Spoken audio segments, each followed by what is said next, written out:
আল্লাহু আল্লাহ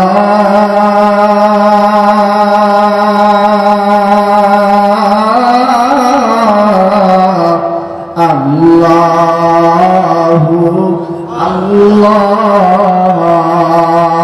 কি বান্দা এমন ভাবে ভয় করবা, বান্দারে যখন তুমি গুনাহ করতে যাইবা রে বান্দা, তোমার চোখ খুলে যাবে, বান্দারে আল্লাহ তাআলা আমার দিকে তাকিয়ে আছে, আমি কিভাবে গুনাহ করব, আমি যেই দিকে যাই সেই দিকে আল্লাহ উপরে গেল, আল্লাহ নিচে গেল, আল্লাহ বামে গেল আমার আল্লাহ, ডানে গেল আমার আল্লাহ, আমি যেই দিকে যাই সেই দিকেই আমার আল্লাহ। আমার শায়খ মুর্শিদ আল্লামা রাসূলপুরী রাহমাতুল্লাহি আলাইহি, তার জবানের আল্লাহর এত সুন্দর ডাক ছিল যে ডাকটা শোনার পর গুনাহগারের অন্তরটা নরম হয়ে যায়, তো ঠিক কিনা? আমার শায়খ মুর্শিদ ডাক দিতে আল্লাহু আল্লাহ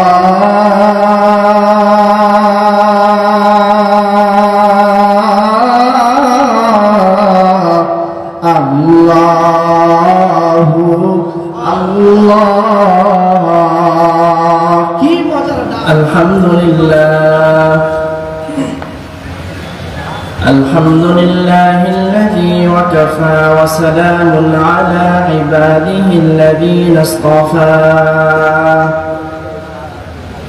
أما بعد فأعوذ بالله من الشيطان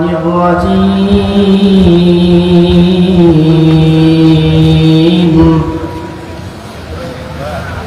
بسم الله الرحمن الرحيم.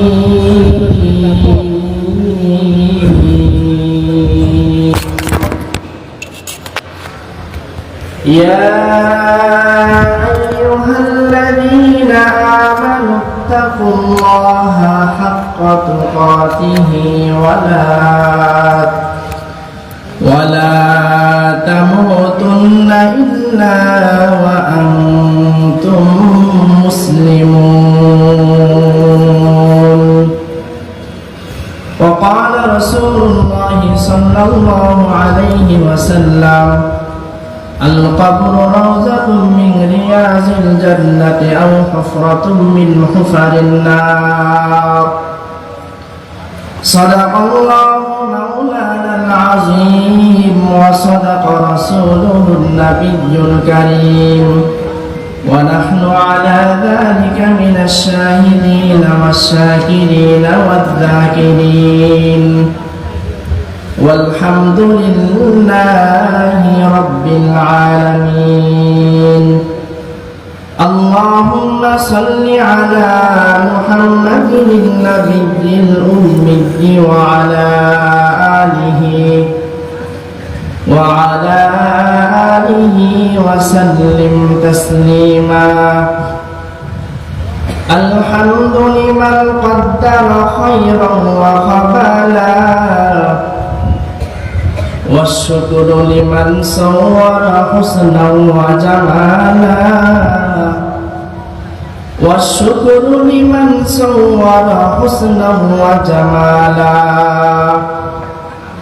فرد صمد عن صفة الخلق بريء، رب عزلي خلق الخلق كمالا، رب عزلي خلق الخلق كمالا. لا إله إلا الله،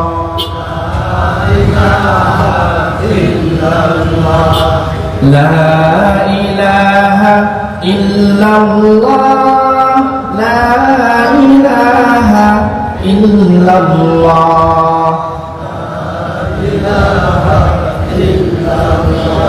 لا إله إلا الله محمد رسول الله صلى الله عليه وسلم. الحمد لله. আল্লাহ তাআলার অসংখ্য দরবারে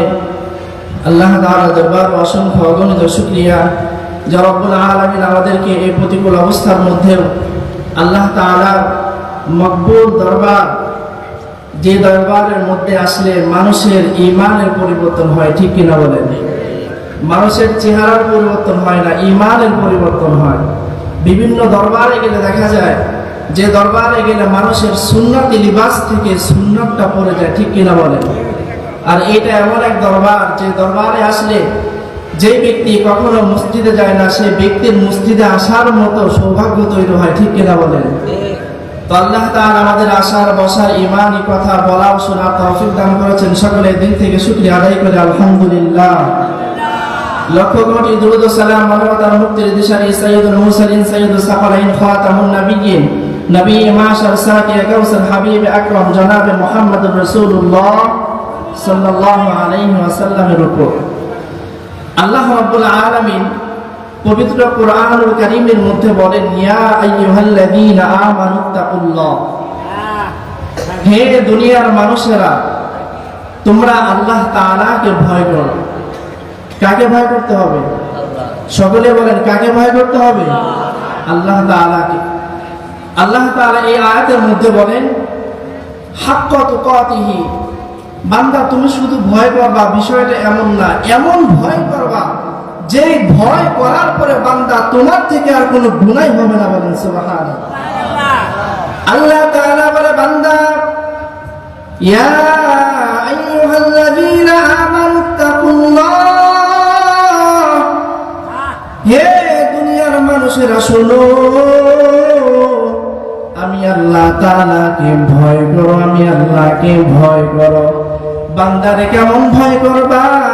হাক্কা তুকাতিহি, বান্দারে ভয় করার মতো ভয় করো, ভয় করার মতো ভয় করো। এ বান্দা এমন ভাবে ভয় করবা, বান্দারে যখন তুমি গুনাহ করতে যাইবা রে বান্দা, তোমার চোখ খুলে যাবে, বান্দারে আল্লাহ তাআলা আমার দিকে তাকিয়ে আছে, আমি কিভাবে গুনাহ করব? আমি যেই দিকে যাই সেই দিকে আল্লাহ উপরে গেলাম, আল্লাহ নিচে গেলাম, আল্লাহ বামে গেলাম আমার আল্লাহ, ডানে গেলাম আমার আল্লাহ, আমি যেই দিকে যাই সেই দিকেই আমার আল্লাহ।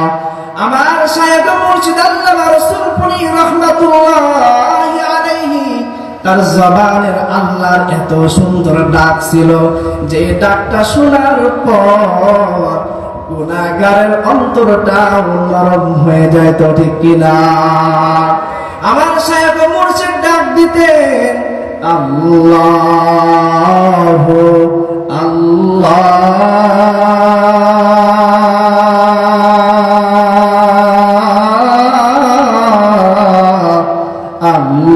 আল্লাহু আল্লাহ। কি মজার ডাক! যে ব্যক্তি আল্লাহ তাআলাকে চিনছে, ব্যক্তি আল্লাহকে ডাক দেয়, মনে হয় আল্লাহ তাআলা চোখের সামনে জান্নাত খুলে দিয়েছে, আল্লাহ তাআলা চোখের সামনে জান্নাত জাহান্নামকে খুলে দিয়েছে। বান্দা যেখানে যায় আল্লাহকে দেখতে পায়, আল্লাহকে দেখতে পায়। এই জন্য আল্লাহ বলে, বান্দা বান্দারে তোর রিজিকের ব্যবস্থা করলাম আমি আল্লাহ, বান্দা তোর হায়াতের মালিক আমি আল্লাহ, বান্দা তোর মওতের মালিক আমি আল্লাহ। বান্দারে তুমি যদি আমি আল্লাহকে রাজি করতে পারো, আমি আল্লাহকে রাজি করতে পারো, আল্লাহ তাআলা বলেন, আল্লাহ তাআলা ডাক দেয়া বলে, সাবধান সাবধান, ইন্না আউলিয়া আল্লাহ, ও দুনিয়ার বান্দারা শুনো, আলা ইন্না আউলিয়া আল্লাহ, দুনিয়ার মধ্যে যে বান্দাগুলো আমি আল্লাহ তাআলার প্রিয় হতে পেরেছে, আমি আল্লাহর ওলি হতে পারছে, আমি আল্লাহর বন্ধু হইতে পারছে, ও দুনিয়ার মানুষেরা তোমার ওই সাধারণ চোখে দেখা যায় ব্যক্তির দুনিয়ার মধ্যে কোনো ব্যক্তিত্ব নাই, মুখের মধ্যে দাড়ি, পরনের মধ্যে মধ্যে সুন্নতি জামা, হয়তো দুনিয়ার মধ্যে কিছুই বোঝে না, সাদা সিধা মানুষ, কিন্তু দুনিয়ার মানুষ শুনো, আলা ইন্না আউলিয়া আল্লাহ, যেই ব্যক্তি আমার কাছে প্রিয় হইতে পারছে, আল্লাহ তাআলা বলেন লা খাউফুন আলাইহিম, আল্লাহু আকবার। মালিক ডাক দেয়া বলে তার কোনো ভয় নাই, তার কোনো ভয় নাই, ওয়ালা হুম ইয়াহজানুন, ও বান্দা তার কোনো টেনশন নাই, দুনিয়ার বুকেও কোনো ভয় নাই, আখিরাতের বুকেও কোনো ভয় নাই। দুনিয়ার বুকে মানুষ যখন দুনিয়ার কোন নেতাকে রাজি করাইতে পারে, খুশি করাইতে পারে, দুনিয়ার মানুষের কাছে প্রিয় হইতে পারে, ওই ব্যক্তি চেয়ারম্যানের কাছেও যদি কোনো ভুল করে থাকে, চেয়ারম্যান তাকে শাস্তি দেয় না, গোপনে গোপনে তাকে মাফ করিয়া দেয়। আল্লাহ তাআলা বলে বান্দা তুমি যদি আমাকে রাজি করাইতে পারো, বান্দা বান্দারে তুই গুনাহ করবি, আর আমি আল্লাহর কাছে বলবি রে ও আল্লাহ আমি ভুল করে ফেলেছি, শয়তানের ধোঁকায় পড়ে ভুল করেছি। আল্লাহ তাআলা বলে বান্দা তুই আমার কাছে ক্ষমা চাইবি তো চাইবি, আমি আল্লাহ তোর জিন্দেগীর সমস্ত গুনাহগুলোকে মাফ করে দেব। সুবহানাল্লাহ। পয়গম্বর একদিন সাহাবায়ে কেরামদেরকে নিয়ে বসা, পয়গম্বর সাহাবীদেরকে ডাক দেয়া বলে ও আমার সাহাবায়ে কেরাম, আমি আজকে সবাইকে ওয়াজ করব না, সবাইকে নসিহত করব না, আমি আজকে একজন ব্যক্তিকে নসিহত করব, যে ব্যক্তি আমার কথা শুনবে, আমার কথার উপরে আমল করবে, আমার এই কথাগুলোকে আমার আনেওয়ালা উম্মতের নিকট পৌঁছায় দিবে। সমস্ত সাহাবায়ে কেরাম চুপ হয়ে বসে আছে। হঠাৎ করে আবু হুরায়রা রাদিয়াল্লাহু তাআলা আনহু লাফ দিয়ে দাঁড়ায় গিয়া বলে পয়গম্বর আমি আবু হুরায়রা আপনার কথা শুনবো, ও পয়গম্বর আপনার এই কথার উপরে আমল করব, পয়গম্বর আপনার এই কথাগুলোকে আনেওয়ালা উম্মতের নিকট পৌঁছায় দিব। পয়গম্বর ডাক দেয়া বলে ও আবু হুরায়রা ইত্তাকিল মাহারিমা তাকুম আবুদান নাস, আবু হুরায়রা গুনাহকে ছেড়ে দাও, গুনাহকে ছেড়ে দাও, আল্লাহ তাআলার প্রিয় ওলি হয়ে যাও। আবু হুরায়রা ডাক দেয়া বলে পয়গম্বর আমি আবু হুরায়রা আপনার নসিহত শুনলাম, আমি আবু হুরায়রা গুনাহকে ছেড়ে দিলাম। ও পয়গম্বর এই কথাকে আনেওয়ালা উম্মতের নিকট পৌঁছায় দিব। জোরে বলুন আল্লাহু আকবার। আল্লাহ তাআলা এই কথাটাই বুঝায় ও দুনিয়ার মানুষ, ইয়া আইয়ুহাল্লাযীনা আমানুত্তাকুল্লাহ, বান্দারে আমি আল্লাহকে ভয় করো। কেন ভয় করবি রে বান্দা? হাক্কা তুকাতিহি ওয়া লা তামুতুন্না ইল্লা ওয়া আনতুম মুসলিমুন। ও দুনিয়ার মানুষ, কবরের মধ্যে বান্দারে ঈমান না লইয়া, মুসলমান না হইয়া কবরের মধ্যে আসিও না। বলে কেন আসবা না? পয়গম্বর জানায়া দেয় আল কবরু রাউযাতুম মিন রিয়াজিল জান্নাহ, এই কবর এমন একটা জায়গা যেই জায়গার মধ্যে কারোর কোনো সুপারিশ চলে না। ওই কবরে যদি ঈমান নিয়ে যাওয়া যায়, আল্লাহ তাআলা কবরের জিন্দেগিটা জান্নাতের টুকরা বানায় দিয়ে। বলেন সুবহানাল্লাহ। তো আমরা এই জায়গার মধ্যে ঈমান ঠিক করার জন্য আসছি। আল্লাহ তাআলা আমাদের প্রত্যেকের ঈমানকে পরিপূর্ণ ঈমানদার বানাইয়া এই ময়দান থেকে যাওয়ার তৌফিক দান করুন। সকলে বলে আমিন।